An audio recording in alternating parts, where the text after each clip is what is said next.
Hello everyone, welcome back to my channel. In today's video, we are going to learn how to scan a ZARA barcode. This is quick and easy way to get more information about the product or find it online. Now let's get started. First of all, open in ZARA app. Make sure that you have already logged in. Once you are on the main screen or home screen, you can see search icon at the bottom of the app.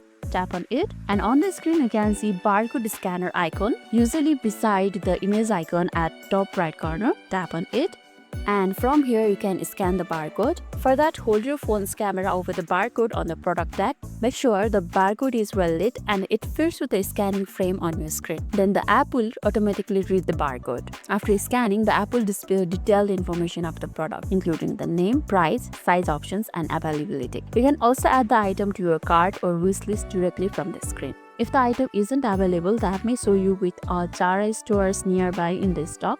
This can be helpful if you are shopping in a store and want to find the right size or color. And that's how you can scan a barcode using the ZARA app. If this video made your day a little bit easier, don't forget to like and subscribe for more amazing tips. Thanks for watching, and I'll catch you next one.